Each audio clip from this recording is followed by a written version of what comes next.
nó nè tụi nó giàu họ chờ lỡ bao nhiêu lâu nè lúc họ bao nhiêu lâu nè nhỏ chỉ đồ lông trắng nè nhỏ chỉ đồ lông trắng nè cho chế nó thâu nè cho chế vào nét ít chữ bỏ vào thâu là mùa nó kỹ lo thế nè bài nó số nè bài của nó đồ số nó chỉ nó phải bố số trống nè lúc bao nhiêu lâu nữa nè lúc họ bao nhiêu lâu nữa nhấp đồ bố số trống nè nhấp xé cần cầu lên nè chỉ to tà lên nè nó phảiซื้อ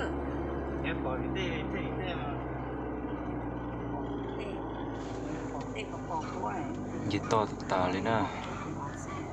họ nó đồ số là lúc bao nhiêu lâu thì nhưng do để chờ thế nào chỉ nhiều plei để chờ thế nào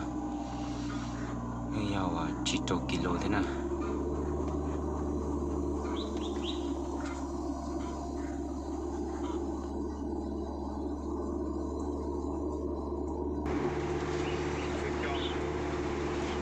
nấu nồi thì chờ sườn giỏi xuống một chế không nào dạo bê mông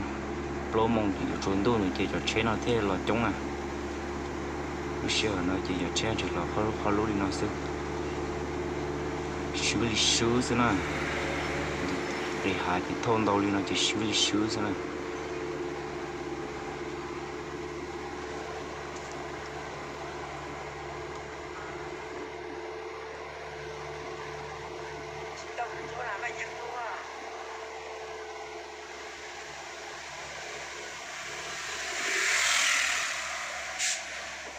sẽ cho cái sử dụng cho nó tết chờ nó chỉ tết chờ lo nó chỉ lỡ tua cứ như cứ cú ta liu cho nó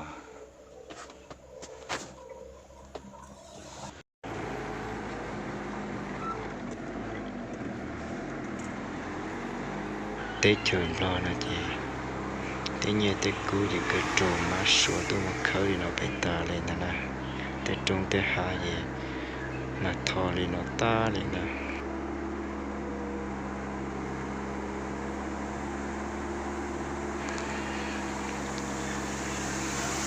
để cần cầu lên nè chia sẻ lên nè dễ tôi sửa trong họ có rất lâu nè nè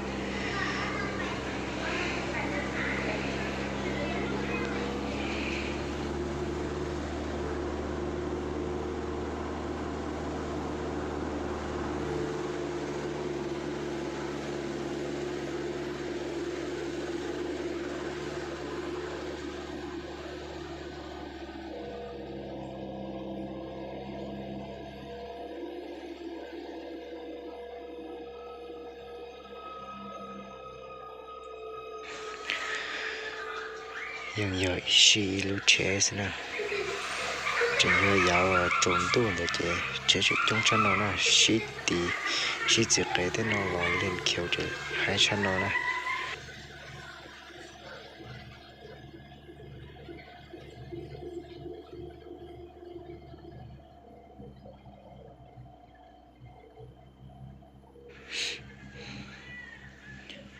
tôi sẽ cần gọi lên nè chắc kỹ thì nó bù hộ nè hỗ trợ to hơn này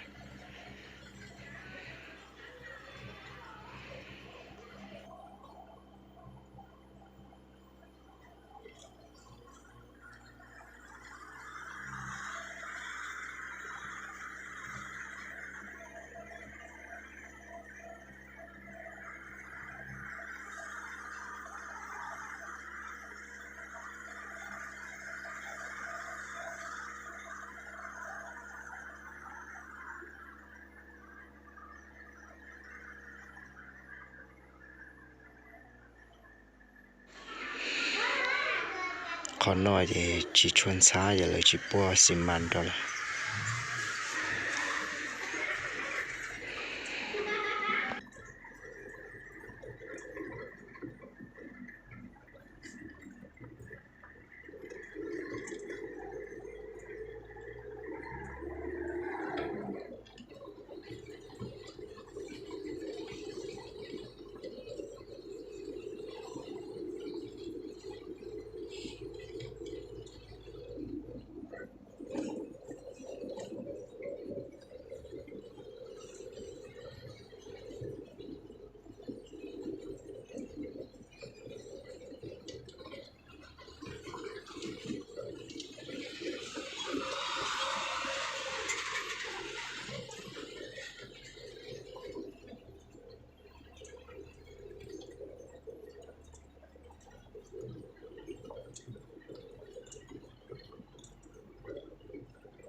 Doppler nữa này,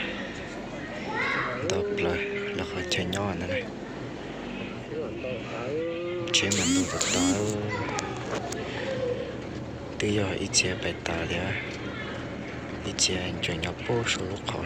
số này, chế chỉ chuyên đồ này.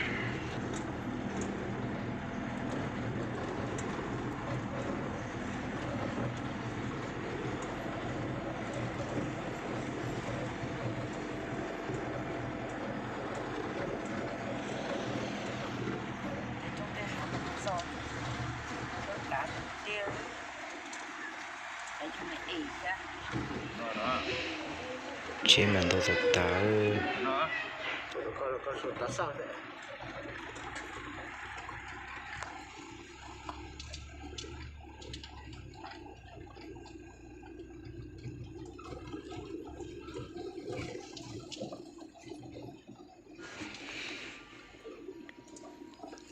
có tao nói gì cũng vậy khó tả sang này, thôi một chả tao đồ một chả này.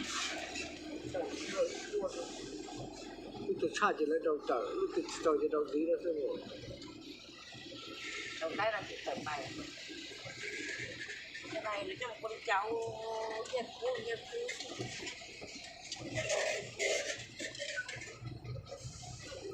Khảo bán nữa.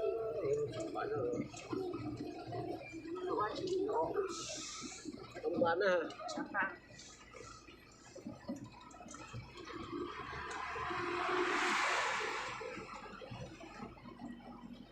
Còn là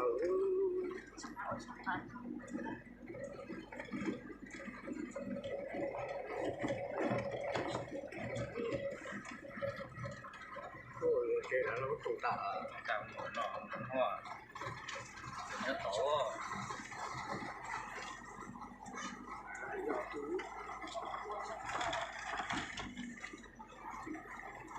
trong nhà hát một đường tụ tạ một cái đảo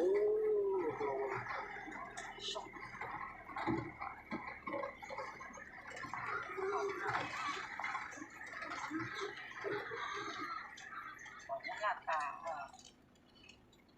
thì nó cái gì đó Nhìn nó ha. cái đúng rồi. Tôi cái là Nó chỉ do bài số nó chỉ do bây giờ lâu nè, để lúc khó bây giờ lâu bài nó tôi có số nó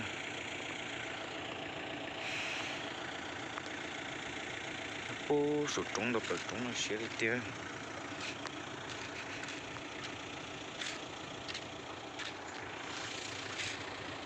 sao mà tôi sẽ được tiêu số nó nè, chế mà trống đi tiêu nè, mới sạch bây giờ lâu nè nó nè, nhớ cho tết chơi lông trắng nè, nhớ chơi đồ lông trắng này,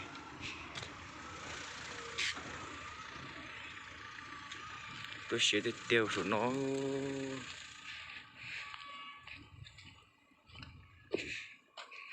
phải sẽ đi trong hàng nó nè.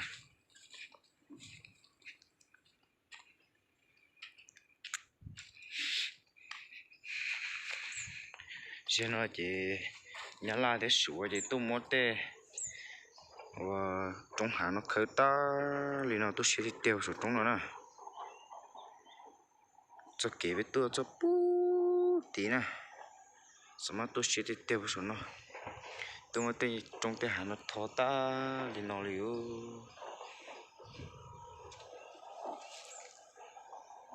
tôi muốn để trong hàng khởi ta thò ta khởi nhật khởi cú một ta liền.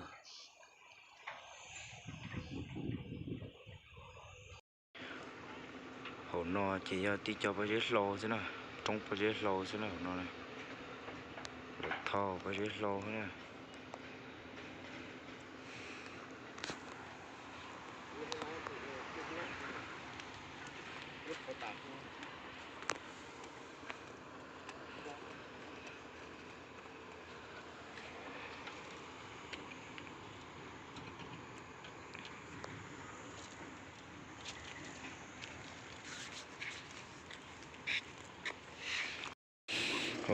ไปสามบัวตัวเราเลยเนาะนะสามบัวนะ